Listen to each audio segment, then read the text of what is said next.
The massive screen in Earth's Defense Command Center lit up with hundreds of red dots.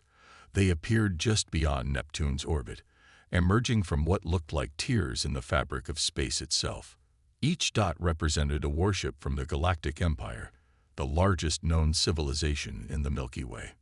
"Multiple contacts detected, sir," reported Officer Mike Brown, his fingers dancing across the holographic controls. "We count over 300 vessels, all heavily armed." General Robert Stone stood at the center of the command room, his weathered face illuminated by the blue glow of tactical displays. He had trained 30 years for this moment, though he had hoped it would never come. "Send the alert to all Earth Defense Council members," he ordered. "Priority level black." Within minutes, the council chamber deep beneath the Rocky Mountains, filled with military and civilian leaders from around the world. Some appeared in person, while others joined through secure holograms, their blue-tinted forms flickering in their seats. "They're earlier than we expected," said Council President Thomas Miller, his voice steady despite the gravity of the situation. "Are our systems ready?" Dr. Maria Torres, head of Earth's Defense Technology Division, stepped forward. Her team had spent decades secretly preparing for this day. "The quantum defense grid is at full power, sir. All 32 satellites are operational. We can activate the shield at any moment." The Empire fleet moved with mechanical precision, their massive ships arranged in perfect formation. They had conquered 1,000 worlds this way, and to them, Earth was just another primitive planet to add to their collection. They didn't know that humanity had spotted their scouts 50 years ago. They didn't know about the quantum technology humans had developed in secret. They didn't know that Earth was ready.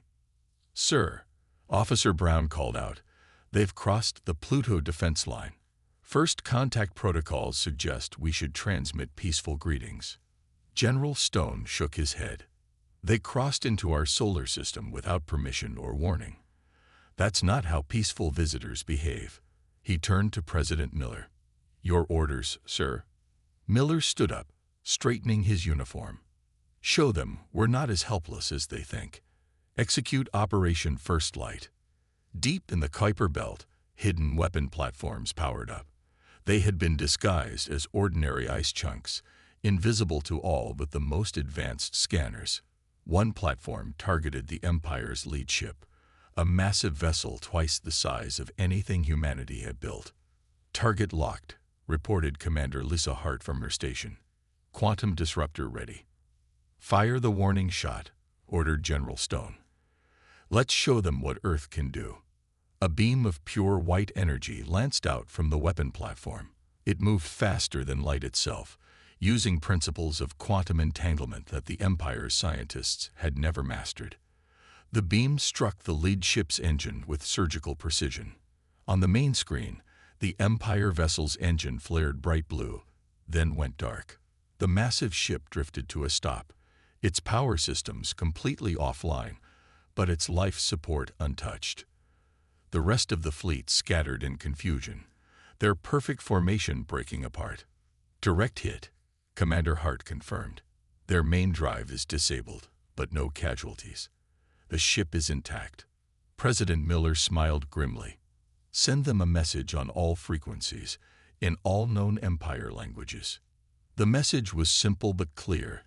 "This is Earth Defense Command. You have entered Earth sovereign space without authorization. This was a warning shot. We have the capability to disable or destroy any vessel that approaches without permission. Withdraw immediately or face consequences. Earth is not open for conquest." The command center fell silent as they waited for a response. The Empire fleet had regrouped, but they kept their distance. After 50 years of preparation, humanity had finally revealed its teeth. "Message received from the Empire fleet," Officer Brown announced. They're requesting permission to send a diplomatic vessel to discuss terms." General Stone and President Miller exchanged looks. This was just the beginning, but humanity had already changed the game. The Empire had expected to find primitive savages. Instead, they found a civilization that could fight back. "Tell them," Miller said that we'll consider their request after they tow their disabled ship out of our solar system. The age of Earth being just another conquest was over. The Empire would soon learn that some planets bite back. 3 days after the warning shot, a single Empire shuttle approached Luna Base. Earth's defense systems tracked its every move as it glided toward the landing pad. Unlike the warships, this vessel was elegant and gleaming, clearly designed to impress. Inside Luna Base's main conference room, President Miller watched the landing through reinforced windows. General Stone stood beside him, arms crossed. "I don't like this," Stone muttered. "The Empire never negotiates with smaller worlds." "Then we'll be the first," Miller replied, straightening his collar. The Empire's ambassador stepped out of the shuttle, and everyone in the room went quiet. He looked perfectly human, too perfect.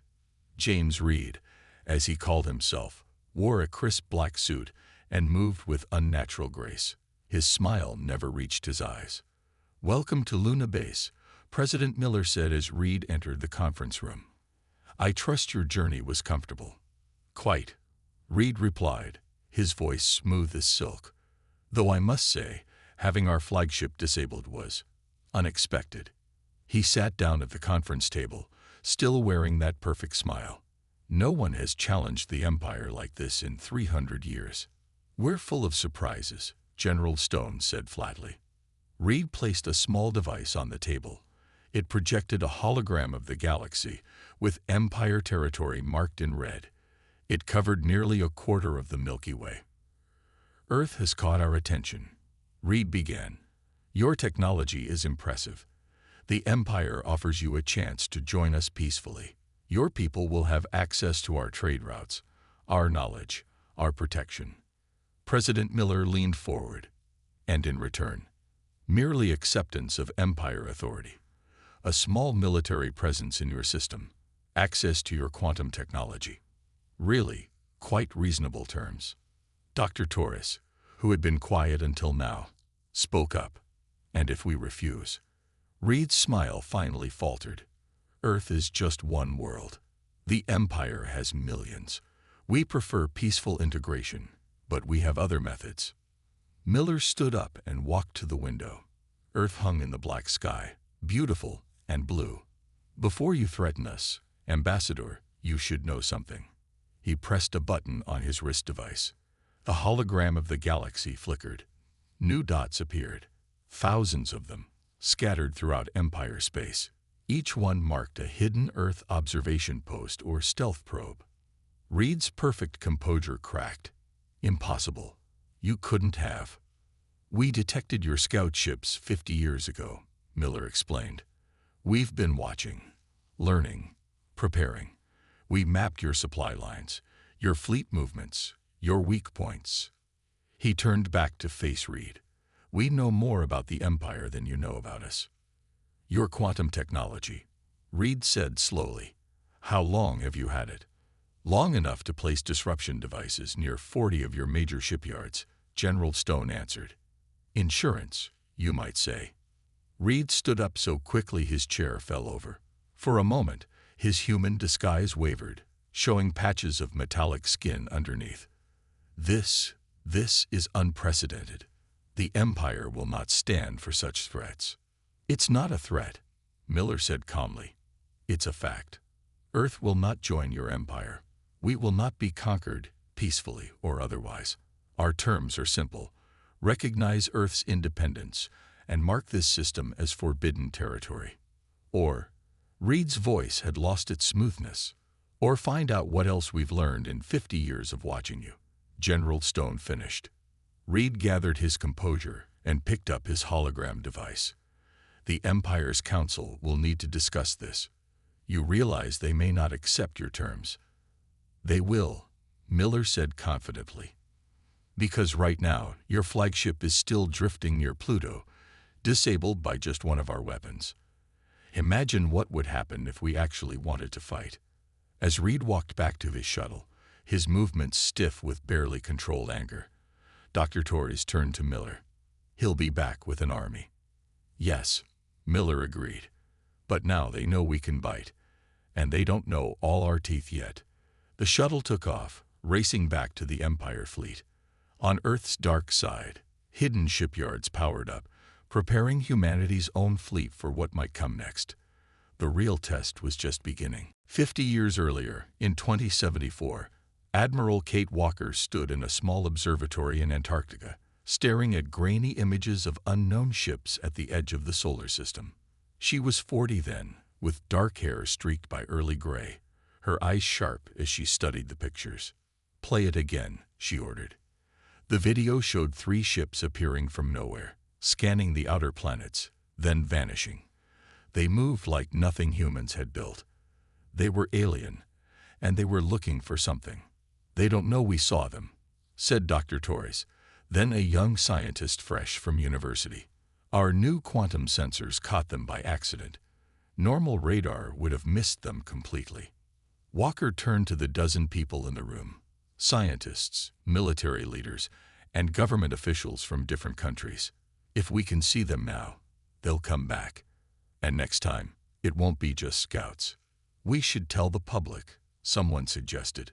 "No," Walker said firmly. "Look how they move, how advanced they are. They're not explorers. Those are military ships checking for threats. If we announce this, people will panic. Instead, we prepare. In secret."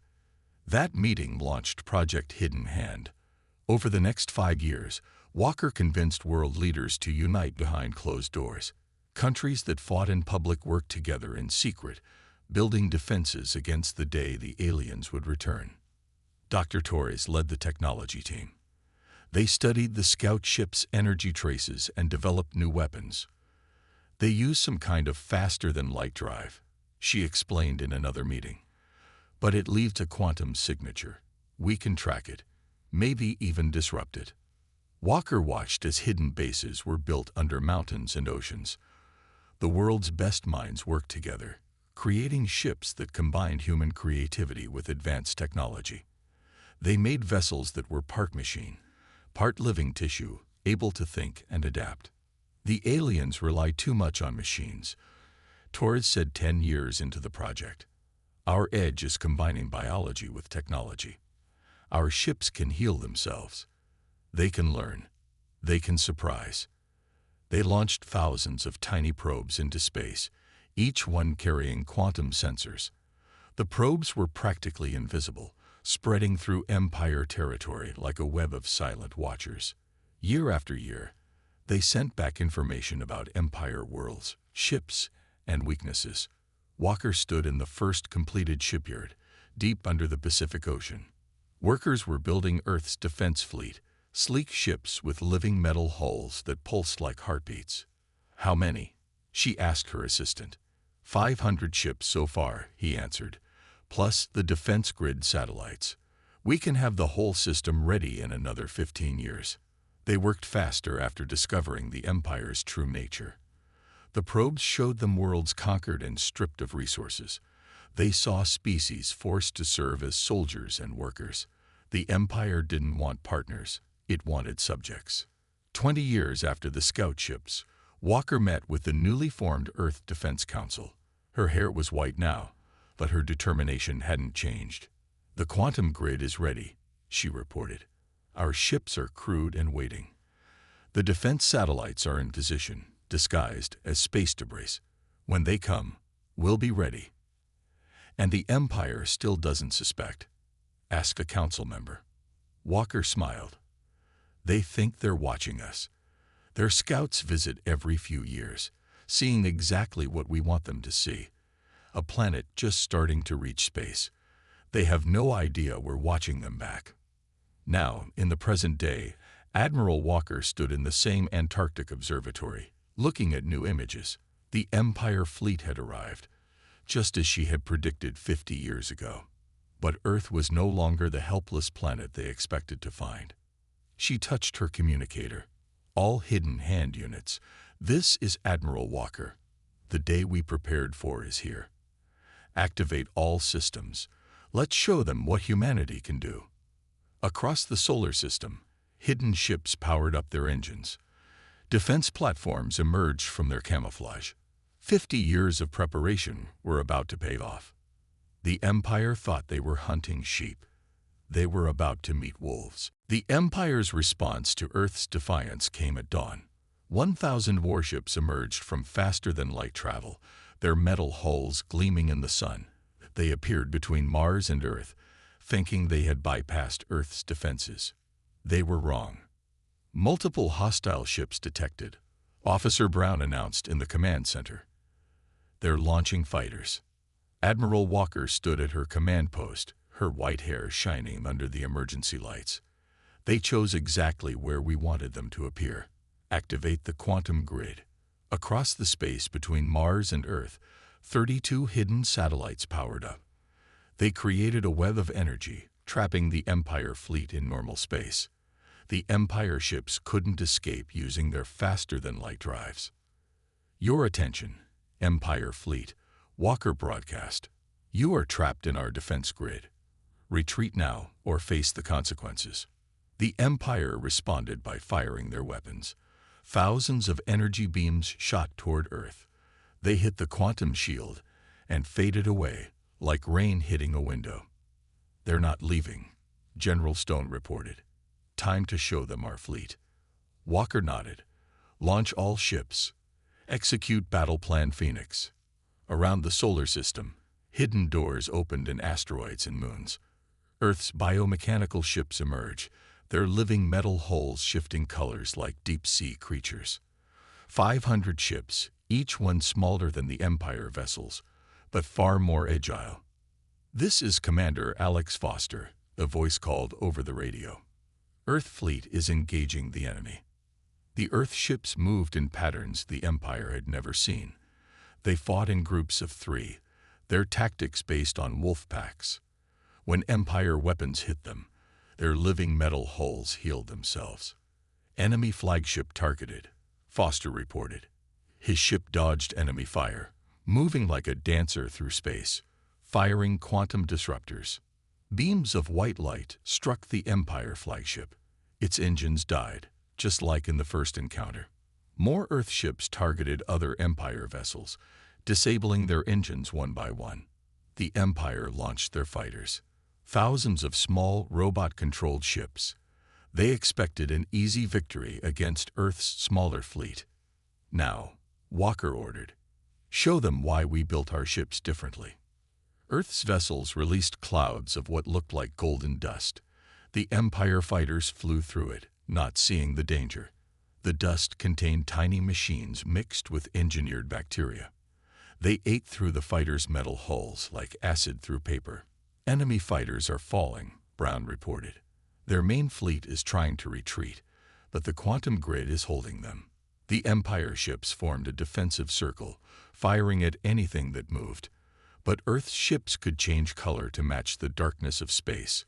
They seemed to vanish and reappear like ghosts, striking from unexpected directions. Empire fleet is signaling, Officer Brown called out. They're requesting a ceasefire. Admiral Walker allowed herself a small smile. Casualties. None on our side, Stone reported. Living metal hulls absorbed all hits. Empire losses. 300 ships disabled. 2,000 fighters destroyed. No fatalities. We hit their engines and computers only. Walker opened a channel to the Empire fleet. This was a demonstration. We can disable your entire fleet without killing anyone. Retreat now. Take your damaged ships and go. Earth is off limits to the Empire. The Empire fleet commander's voice crackled over the radio. This is impossible. You were supposed to be primitives. You saw what we wanted you to see, Walker replied. Leave our solar system. Don't return. The quantum grid powered down, opening a path for retreat. The Empire ships gathered their disabled vessels, and Flood, their perfect formation now broken and scattered. In the command center, celebrations began, but Walker and Stone exchanged serious looks. They'll be back, Stone said quietly. Walker nodded. Yes, but now they know what we can do. And they haven't seen everything yet. She turned to Dr. Torres. Prepare the FTL disruptors. Phase 2 may start sooner than we planned. The first major battle was over. Earth had won, but the real war was just beginning. News of Earth's victory spread through the Empire like wildfire. On the Empire's capital world, the Grand Council gathered in their crystal tower. 50 alien species were represented, but none had ever seen anything like the reports from Earth. Ambassador Reed stood before them, his perfect human disguise now dropped to show his metallic true form. The humans didn't just defeat our fleet. They planned this for 50 years. They have spies and sensors throughout our territory. In the council chamber, whispers turned to shouts. Some called for a full invasion of Earth. Others wanted to study human technology. A few suggested leaving Earth alone. Meanwhile, on a space station near Jupiter, President Miller met with representatives from 3 other alien worlds that wanted to break free from the Empire. They came in secret, using ships disguised as cargo vessels. "Tell us how you did it," asked one alien leader, whose people looked like tall blue humanoids. "How did you stay free?" Miller shared a look with Admiral Walker before answering. "We saw them coming.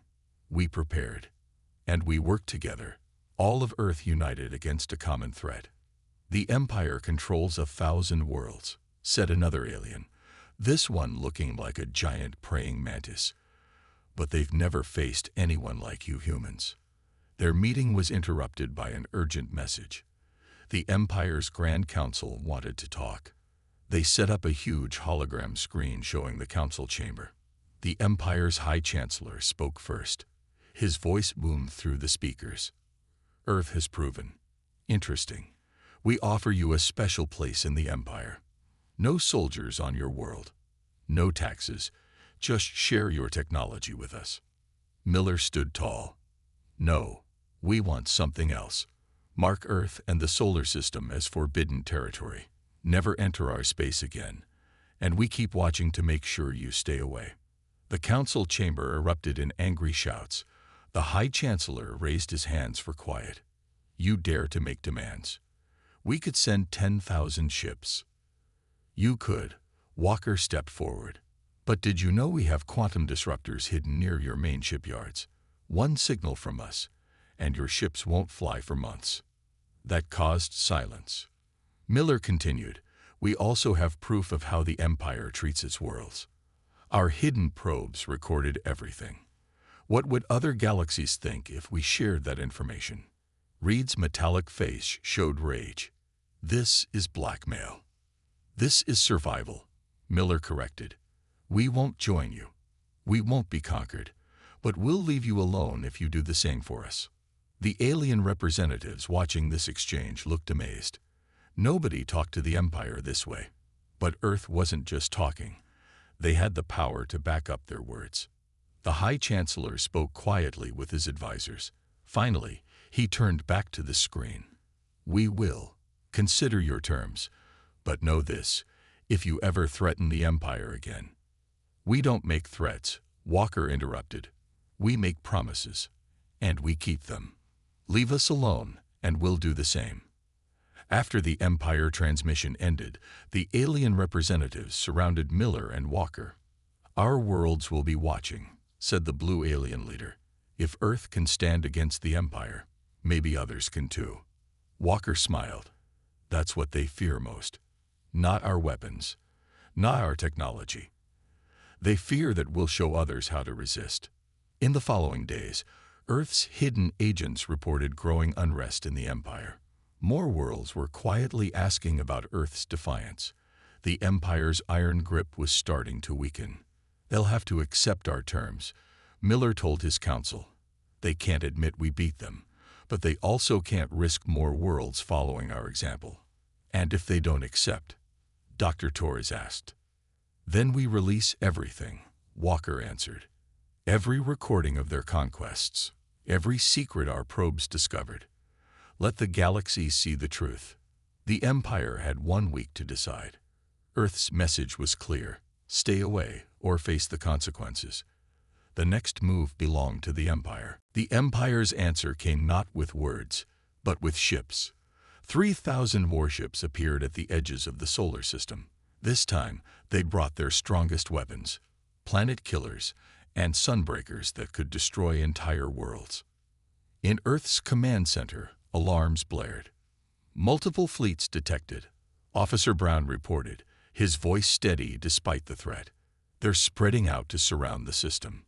Admiral Walker stood at her command post, watching the tactical display. The Empire ships formed a sphere around the solar system, trying to trap Earth's forces. They think they can win with brute force, she said. Time to show them our final card.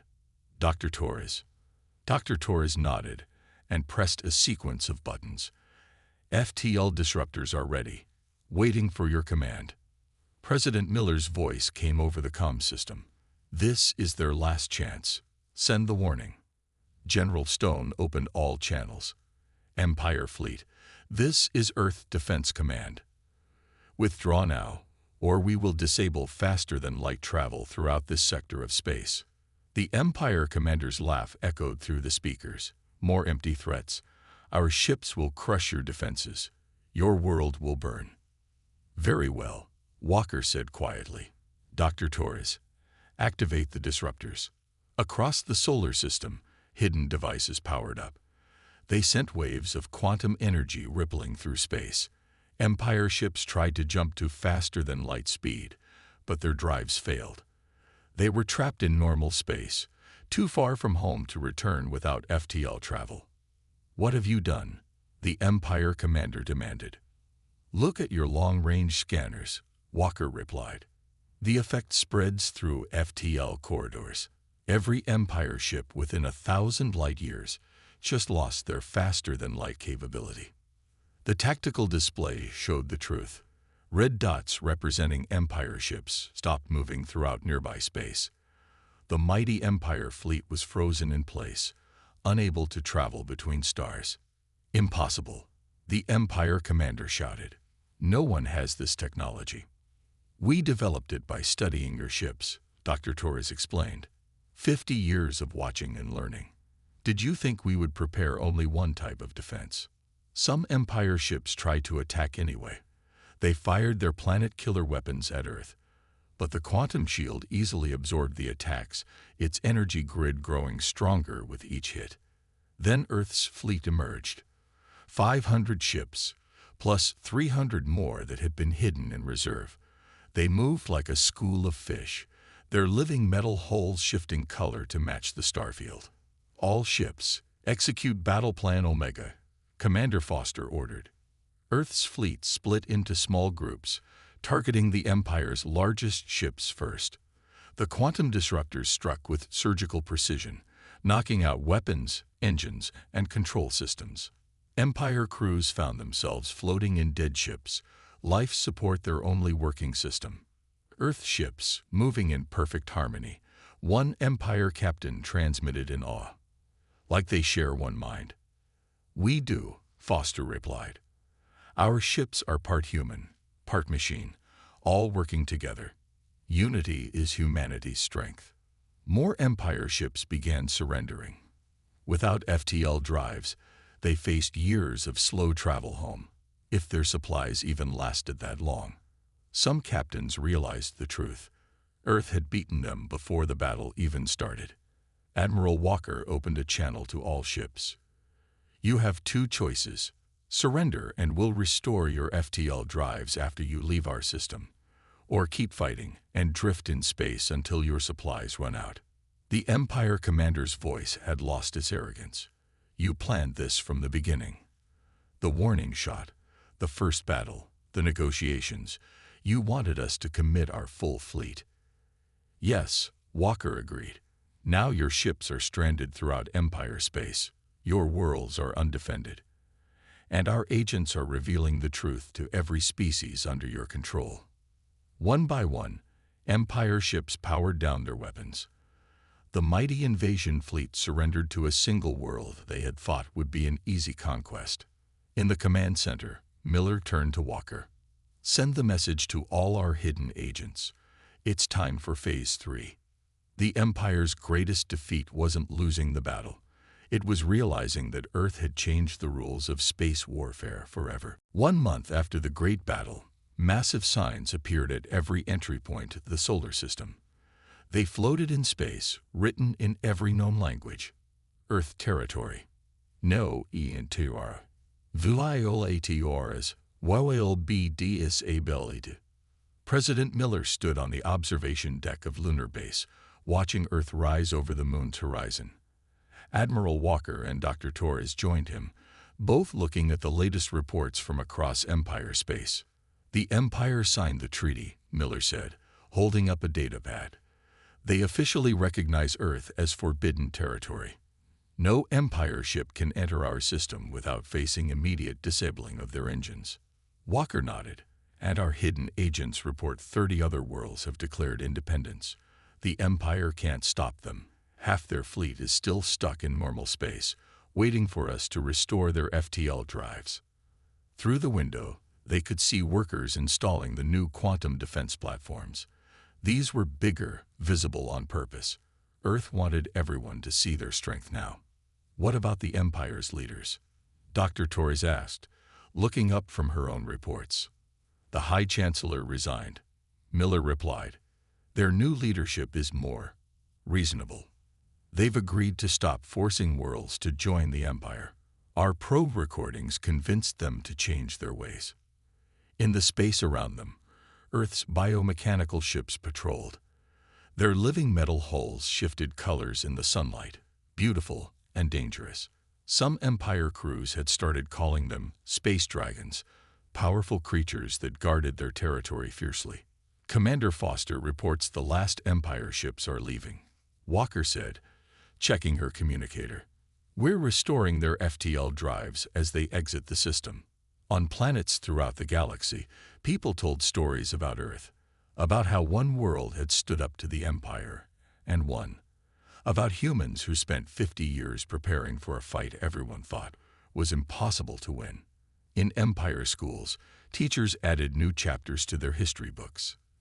They called it the Earth Incident, when the mightiest fleet in the galaxy was defeated by a single planet's defenders. The Empire's scientists want to study our technology, Dr. Torres mentioned, especially the biomechanical ships. Miller shook his head. No, that's our advantage. Let them wonder how we did it. Fear of the unknown is a powerful deterrent. A group of alien tourists watched Earth from a safe distance, their ships keeping well away from the warning signs. To them, Earth was both fascinating and frightening. A world that had done the impossible. Some of the independent worlds want to form an alliance with us, Walker said, for protection against the Empire. We'll help them defend themselves, Miller decided. Teach them to build their own defenses. But Earth stands alone. That's what kept us safe, being strong enough to depend only on ourselves. In the command center below, Officer Brown monitored the quantum sensor network that now extended throughout nearby space. Earth would never be surprised again. The hidden probes remained, watching, making sure the Empire kept its promises. The Empire's diplomats have one last question, Torres said, reading from her screen.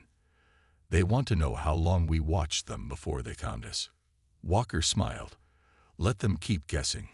Let them wonder what else we know. A year later, Earth had become almost legendary. Ships passing nearby took pictures of the warning signs.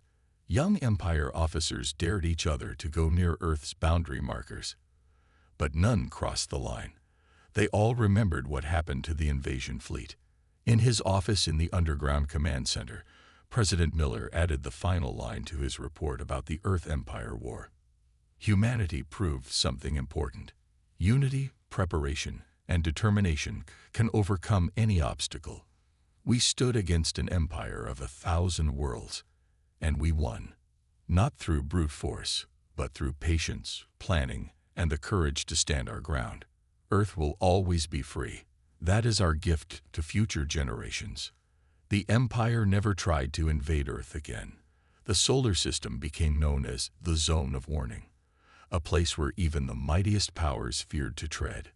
Earth had earned its peace, and kept it by proving that sometimes the best way to win a war is to prepare so well that your enemies dare not fight you at all.